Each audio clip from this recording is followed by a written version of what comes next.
नमस्कार, आप देख रहे हैं 9 भारत समाचार। नमस्कार, आप देख रहे हैं नव भारत समाचार। मैं हूं नेहा राठी। आइए देखते हैं आज की बड़ी खबर। वरंगल के वेंकटराम जंक्शन में एमसीपीआई पार्टी ऑफिस में हुए एक प्रेस कॉन्फ्रेंस में पोलित ब्यूरो के मेंबर मरेड्डी वेंकट रेड्डी चंद्र राव ने इस मीटिंग में कहा, भारत की धरती पर कम्युनिस्ट पार्टी के बनने के 100 साल पूरे होने के मौके पर उन्होंने कम्युनिस्ट पार्टियों, एक्टिविस्ट और लीडर्स को अपनी शुभकामनाएं दी। उन्होंने कहा कि वह कम्युनिस्टों की कुर्बानी से प्रेरणा लेकर पब्लिक मूवमेंट बनाकर लोगों के हक दिलाने का काम करेंगे।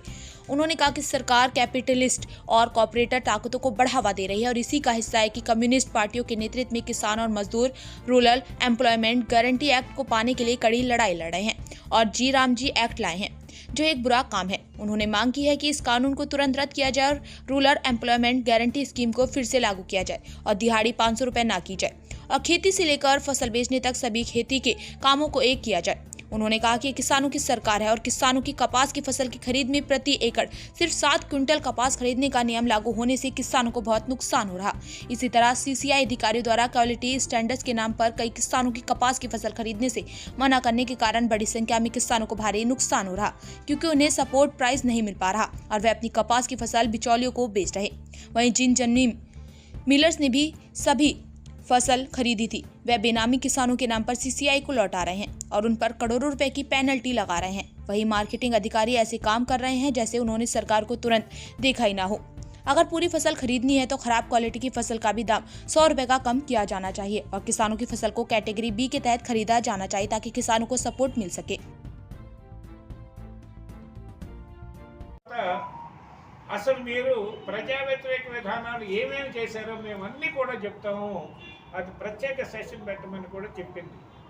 దానికన్నా కనీసం మన వాళ్ళకి మన ప్రధానమంత్రి గారికి ప్రధానంగా సిగ్గు రాకుండా పోవటం అనేది, సిగ్గు లేకుండా పోవటం అనేది మన భారతదేశానికి పట్టినటువంటి రుగ్మత అని మేము భావిస్తూ ఉన్నాం. ఈ నరేగా ఏదైతే ప్రవేశపెట్టిందో కాంగ్రెస్ ప్రభుత్వం 2005 సంవత్సరంలో అది చట్టరూపం తీసుకున్నది. గ్రామాలలో పనులు లేనటువంటి పరిస్థితుల్లో ఉపాధి హామీ, ఒక హామీ అనేది పేదవాళ్ళకి కలిగినటువంటిది. దాన్ని మేము వామపక్షాలుగా కనీసం సంవత్సరంలో 200 రోజులకు పెంచండి, రోజుకి 600 రూపాయలు వేతనం ఇవ్వండి అని మేము డిమాండ్ చేస్తూ కార్యక్రమాలు తీసుకుంటూ ఉంటే, అసలు అలాగే రైతు పనులకి వ్యవసాయానికి అనుసంధానం చేయండి అని కూడా మేము చెప్తా ఉంటే, వాటన్నిటికీ కూడా తిరోధకాలు ఇచ్చి ఆ నరేగా పేరుని జీ రామ్జీ అనే పేరు మార్పు, దానిలో రాష్ట్రాలకి అసలు రాష్ట్రాలే కొనాగలుగుతా ఉన్నాయి నిధులు లేక.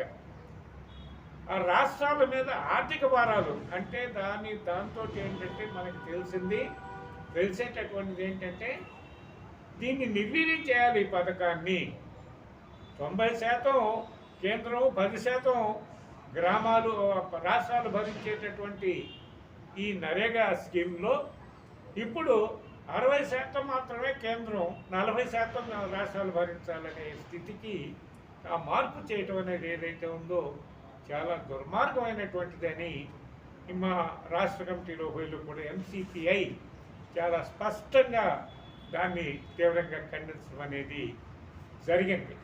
ఈ మధ్యనే మన ఎన్నికలైన పంచాయతీ ఎన్నికల్లో వామపక్ష భావాలు కలిగినటువంటి వాళ్ళని వీళ్ళని కొన్ని చోట్ల ఇంత పోటీలో కూడా లక్షల రూపాయలు, కోట్ల రూపాయలు పెట్టుబడి ఏ విధంగా జరిగిందో, ఎన్నికల్లో ఏ విచ్చలవిడిగా డబ్బు పంపిణీలు కానీ, బిర్యానీలు కానీ, సారాలు కానీ, బ్రాండీలు కానీ, ఇవన్నీ కూడా ఏదైతే జరిగిందో వాటిని అధిగమించి మరి కొన్ని చోట్ల ప్రలోభాలకు గురి కాకుండా వామపక్ష శక్తుల్ని గెలిపించారు. వాళ్ళని మేము ఆ ప్రజల్ని అభినందిస్తూ ఉన్నాం. గెలిచినటువంటి వాళ్ళని అభినందిస్తూ ఉన్నాం. గెలిచినటువంటి వాళ్ళకి మేము అభినందనతో పాటు కొంచెం ప్రజల యొక్క సమస్యల విషయంలో ప్రభుత్వాలు వ్యతిరేకంగా చేస్తూ ఉన్నటువంటి విధానాల్ని ఎండగట్టడంలో మీరు అగ్రభాగాన నిలవాలని గెలిచినటువంటి అభ్యర్థులందరికీ కూడా మేము విజ్ఞప్తి చేయడం జరుగుతుంది. కమ్యూనిస్టు పార్టీ ఏర్పడి 100 సంవత్సరాలు అయిన సందర్భంగా ఉత్సవాలు నిర్వహిస్తున్నాయి ఆయా కమ్యూనిస్టు పార్టీలు. ఈ సందర్భంగా ఈ 100 సంవత్సరాల కాలంలో ఉద్యమాలు నిర్మించి అమరులైన అమరవీరుల స్ఫూర్తిని మరింత పొంది ప్రజా ఉద్యమాలు నిర్మించి ప్రజా సమస్యల పరిష్కారానికి ఎంసీపీఐ పాటుపడుతుందని ప్రజలను చైతన్యపరిచే దాంట్లో భాగంగానే ముందుకు వెళ్తామనేది తెలియజేస్తూ ఈ యొక్క 100 సంవత్సరాల ఉత్సవాలలో పాల్గొంటున్నటువంటి కమ్యూనిస్టు పార్టీ శ్రేణులకు, ఆయా పనిచేస్తున్న కార్యకర్తలకు, నాయకులకు ఈ సందర్భంగా ఎంసీపీఐ పార్టీ అభినందనలు తెలియజేస్తున్నది.